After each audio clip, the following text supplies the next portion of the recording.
we've expanded our facilities in CBS control for Super Bowl VIII. We're located in a tent just outside of Rice Stadium.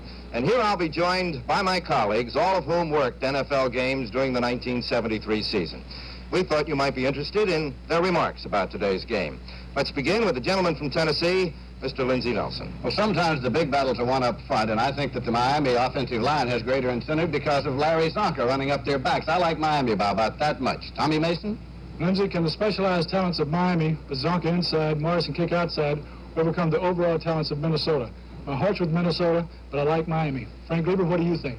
Well, Tommy, you know the Vikings front four gets most of the publicity, but I like the Dolphins guys in the trenches, the no-names. They're second in the league in quarterback traps this year, and I think they'll give Tarkin fits. Miami. Irv Cross, what about you? Well, Frank, Miami and Minnesota both run well-coordinated zone defenses. The Dolphins' secondary is tough, but I'm picking the Vikings in an upset. Jack Buck, what do you think? Irv, I can't go along with you, and everybody's talking about Zonka, but I think the key to this game and the Miami victory is the fact that Mercury Morris is going to be able to run outside against the outside linebackers of Minnesota. So I'm on Don Shula's bandwagon. Pete Retzlaff, what about you? Well, despite the zone defenses today, both teams have the talent to use that long bomb effectively, and both teams do. In that department, none better than a healthy Paul Warfield, but that is the question. I like Minnesota. Dan Kelly? Pete, I think that even though Miami won the Super Bowl a year ago, they've had a great season this year. Some of us underestimate them still. I think they're going to win. I think they may even win very big here today against Minnesota. I know Tom Brookshire will disagree, though. Dan, I do disagree. The Minnesota front four, the down four on defense, will be under heavy pressure, and they must stop Larry Zonka's inside running ability. I think that Alan Page must play as a Super Bowl player on Super Bowl Sunday, and I think he will. I pick Minnesota very close. How about you, Wayne Walker? Well, Brooksy, I'll be watching the linebackers, and if young Jeff Seaman can stop Zonka up the middle, I think the Vikings will win. Timmy Brown, how about you? Wayne, I feel that both Miami and Minnesota are pretty equal offensively and defensively. I'm looking for the special teams to play a deciding factor in this game. I played for Don Shula, and I know how much work he stresses on the special teams, so I'm going to go with Miami. How about you, Dick Stockton? Well, Timmy, Cox and Upremian are really equal when it comes to field goal percentage, but I think Miami has the big edge in punting. Larry Seipel has averaged 10 yards more than Mike Eyeshot of the Vikings in the playoffs, so I've got to go with the Dolphins. You, John Sauer. Well, I'll be watching this game from the viewpoint of the coaches. I don't expect any great surprises at the outset. I think both teams will probably go with what has been successful for them during the year. I think maybe Minnesota will win this game.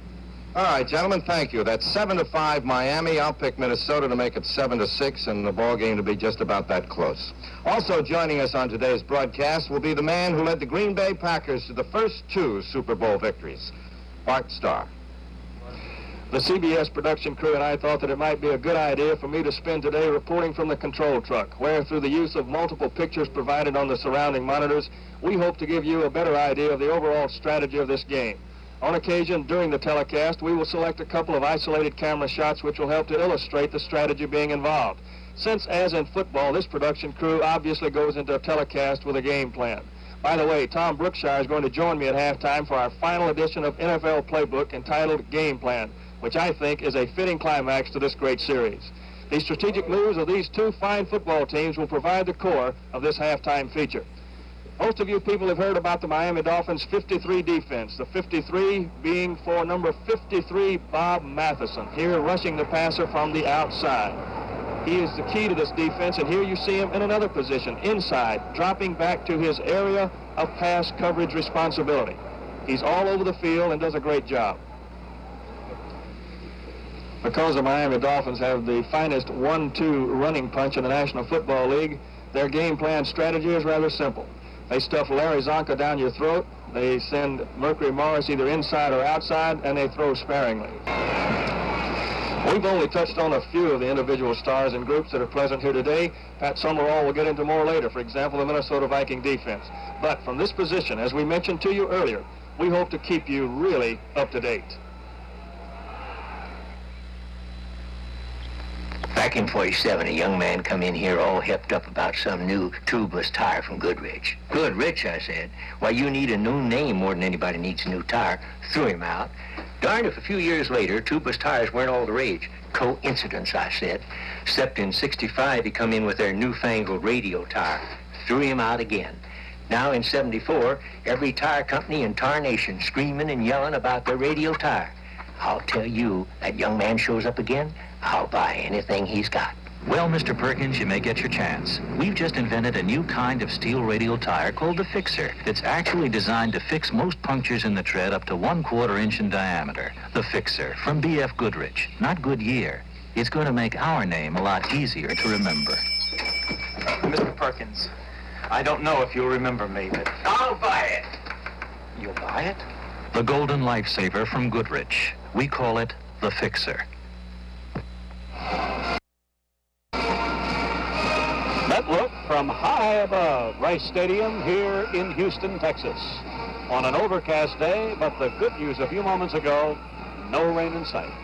Good afternoon, everybody. I'm Ray Scott. By my side, Pat Summerall.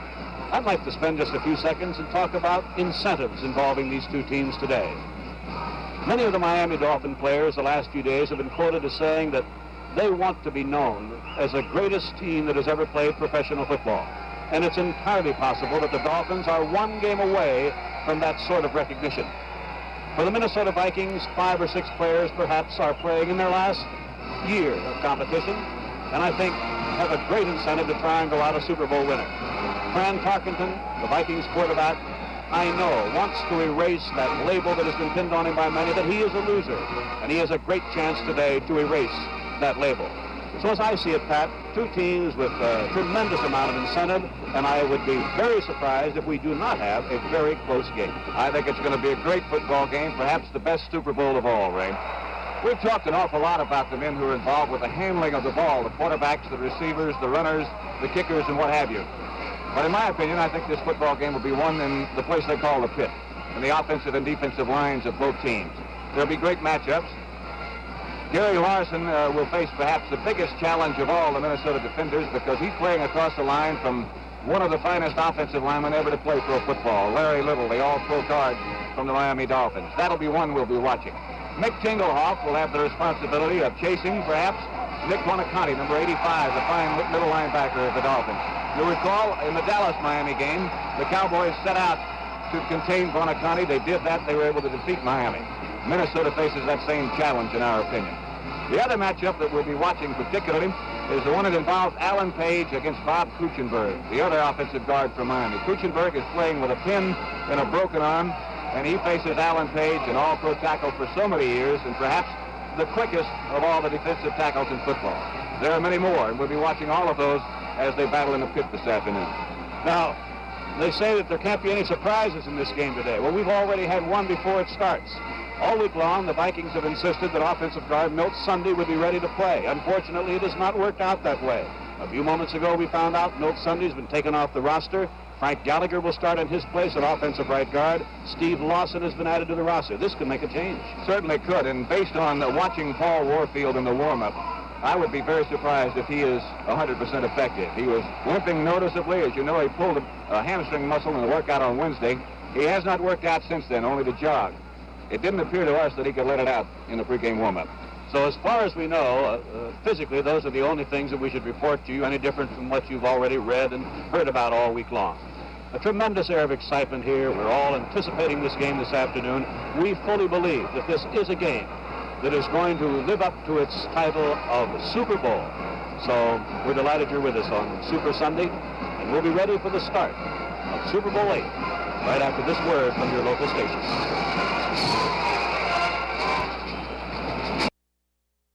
A murder witness turns to McGarrett when the killers decide to make him their next victim on Hawaii 5-0 Tuesday night. This is the longest, lowest, wildest Mazda ever. The exciting new RX-4 hardtop with luxury features and something else. The right engine for today's driving, the rotary engine, and only Mazda has it. It's lightweight, efficient, and quiet, yet it delivers the kind of power you're used to in a larger car. Mazda's all-new RX-4 hardtop, a sensibly sized car with the rotary engine balance of performance and economy. Harvey George Dunn, bottler, started to work for the Olympia Brewery on March 23, 1916. Harvey Dunn, supervisor of the cellars, retired in June of 1963. For a while, Harvey and his wife talked about moving to California. But Elsie said she'd miss her friends, and Harvey never said it, but he figured he'd miss the brewery. Every now and then, Harvey will be back. He'll be over at the brew house. I'd enjoy some cake.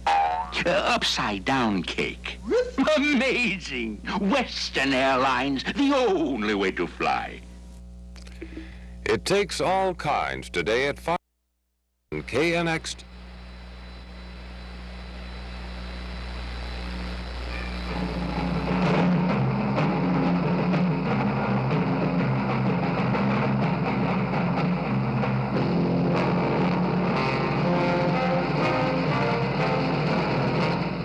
CBS Television Sports proudly presents Super. Today, the Minnesota Vikings meet the Miami Dolphins. Sponsored by Ford and your Ford dealer. The closer you look, the better we look. And by Boeing, getting people together on the 747. And by Goodyear, makers of the custom Steel Guard radial tire.